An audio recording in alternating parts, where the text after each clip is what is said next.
There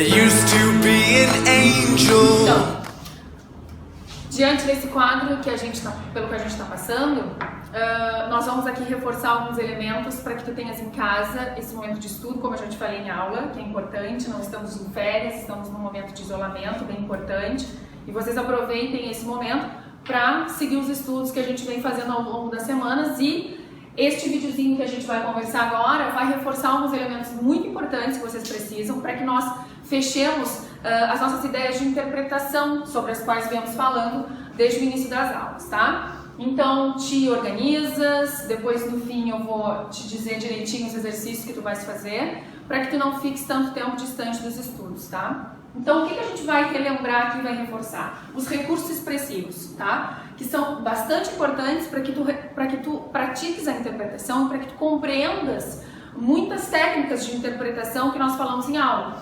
Então, por exemplo, os dois recursos expressivos, denotação e conotação, são recursos que estudamos em ensino fundamental e ensino médio, e mesmo assim ainda há aquela dificuldade muitas vezes de entender qual é a diferença entre um recurso e o outro, tá? Então, denotação, tá? Bem rápido, bem básico, certo? Sentido original e restrito da palavra. Então, como eu te falei, o sentido dicionário, né? O sentido real daquela palavra. E a conotação, o sentido criativo, não original da palavra. Tranquilo, decorar conceito é fácil. O diferencial é o quê? É que tu entendas que eles não são recursos, digamos, exclusivos de determinados textos. Então eu vou começar contigo, por exemplo, a conotação. Apesar da literatura investir muito na criatividade, ela ser focada na criatividade, nós não podemos dizer que a conotação é exclusiva da literatura. Nós já até havíamos discutido isso bastante aqui, e eu te trouxe dois exemplos. As peças publicitárias e as pinturas também vão lançar mão da conotação para suas obras. Então eu não posso dizer que estes recursos são exclusivos de determinados textos. Então eu não posso dizer que denotação é exclusivo de uma notícia e que a conotação é exclusiva de um poema. Não.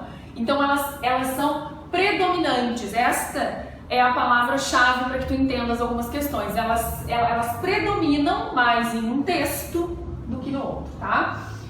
A partir desses dois conceitos, a gente tem algumas figuras baseadas na conotação. Então, para que eu use a criatividade, eu tenho recursos, tá? Para explorar essa conotação. E esses recursos vêm a partir das figuras. Algumas figuras são específicas da conotação. E aí a gente tem que ter uma atenção bem importante.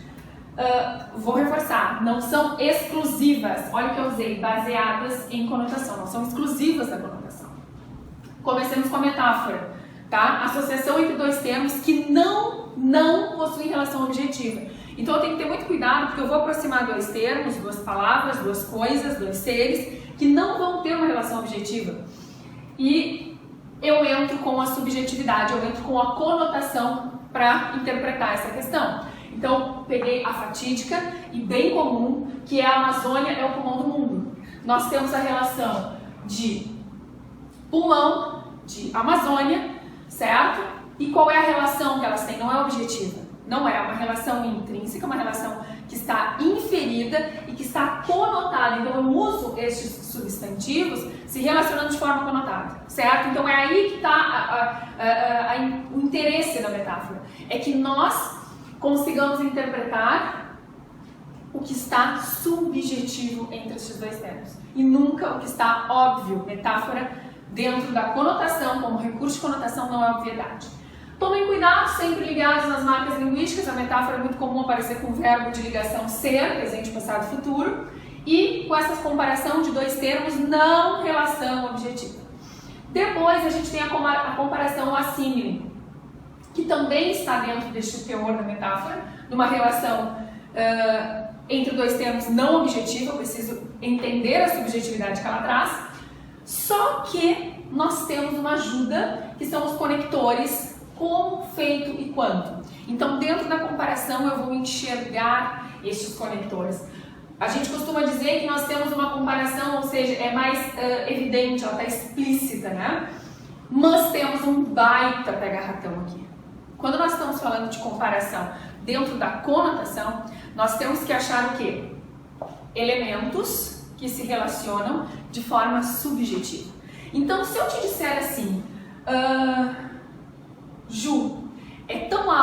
quanto Henrique, eu já não estou dentro da minha comparação de dois elementos com uma não relação objetiva. Por quê? Porque a altura é objetivo, é concreto. Eu não preciso inferir, eu não preciso interpretar. E aí eu não tenho uma comparação, uma símile dentro da conotação. Então tem pegadinhas que podem ser fatídicas na hora de tu responderes uma questão. Então eu tenho que dizer que a moça é tão feroz como a onça. Dois elementos, moça e onça, que não são objetivos, certo? Então tomem cuidado, anotem isso, certo? Na hora de assistir ao vídeo, porque esse é o diferencial na hora de responder uma questão. Metonímia, substituição de um termo por outro, oposto à metáfora. Então pense nisso, metonímia é o oposto. A metonímia tem uma relação objetiva entre os termos. Então, como a gente fez em aula aquela brincadeira dos conjuntos, tu revisas aí no teu caderno, nós temos a parte pelo todo, o todo pela parte. Dentro de um Enem, o que eles vão explorar de metáfora, de metonímia, perdão? Eles vão explorar, por exemplo, tenho em casa o omo, né? Uso para lavar roupas o omo. Compre o omo. Normalmente a pessoa nem tem em casa o omo, a marca omo, mas ela virou a representação de todos os outros detergentes que lavam roupas. Então o omo virou isso. A Gillette, um exemplo bem comum. Gillette nós chamamos todos os objetos que servem para este fim, mas Gillette é uma marca e acabou representando tudo, certo? Muito comum no Enem também, a gente fala que está lendo, falando nisso é um momento muito bom para que leiamos. Eu estou lendo Machado de Assis. Eu não estou lendo Machado, eu estou lendo uma obra do Machado. Então isso é a metonímia. E prestem bem atenção, é tão fácil, ó, presta atenção. Repete várias vezes isso em casa. A metonímia tem que ter uma relação entre os termos, a metáfora não. Ok? Ironia. Bom, ironia. Sempre digo, é o contrário daquilo que se pensa ou fala. Mas para o cara interpretar, para o aluno captar a ironia, ele tem que carregar consigo um conhecimento de mundo.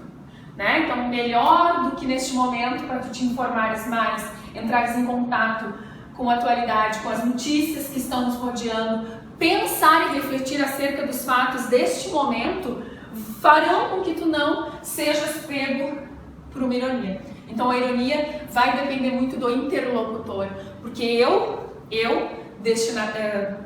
usuário da língua, formador, né, da mensagem, posso ser irônico, mas se tu receptor, interlocutor não captares, tu não vais entender a ironia.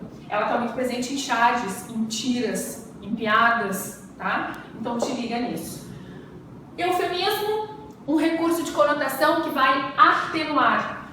Então ele vai atenuar uma situação. Não te esqueças que nós estamos falando de conotação, então está muito presente na subjetividade, né? A gente tem o famoso morrer, nós atenuamos por falecer, certo? E nós temos como o seu oposto a hipérbole, e aí nós temos uma grande diferença que também faz total distinção na hora da prova. Muita gente decora a hipérbole como exagero. Vamos exagerar, mas não se dá conta que ela pode ser um engrandecimento ou diminuição exagerada. Então eu não preciso necessariamente só engrandecer de forma exagerada, eu posso diminuir de forma exagerada. E nós comentávamos em aula sobre o pobrezinho, né? Como a gente tem que cuidar até para a ironia, pegar o adjetivo pobre e acrescentar esse sufixo, e ele pode sim em algum contexto significar subjetividade, pejoratividade e ser um exagero. E a personificação, quando, enfim, eu atribuo as minhas características animadas a seres inanimados. Nós temos, eu gosto bastante de falar das fábulas, né? Como nós temos personificações de fábulas, nas fábulas, né? Elas são bastante exemplificadoras da personificação, para que tu entendas que os animais acabam ganhando comportamentos de humanos. Então tem bastante personificação ali. Às vezes nós estamos lendo algumas tiras que são, por exemplo, as cobras do Luiz Fernando Veríssimo, também são personificadas, tem voz, tem atitude. Então essa é a última figura que falamos hoje a respeito de serem baseadas em conotação, certo? Então te organiza, assiste ao vídeo, copia, escreve, repete. São importantíssimas essas figuras pro Enem. Lê no teu capítulo leitura de memória e identidade e faz as atividades da página 80 à página 87, que tu vais estar diante de um conteúdo importantíssimo e não vais ficar parado, perdendo tempo, enquanto, né, nós temos bastante conteúdo, bastante leitura para fazer. É isso aí.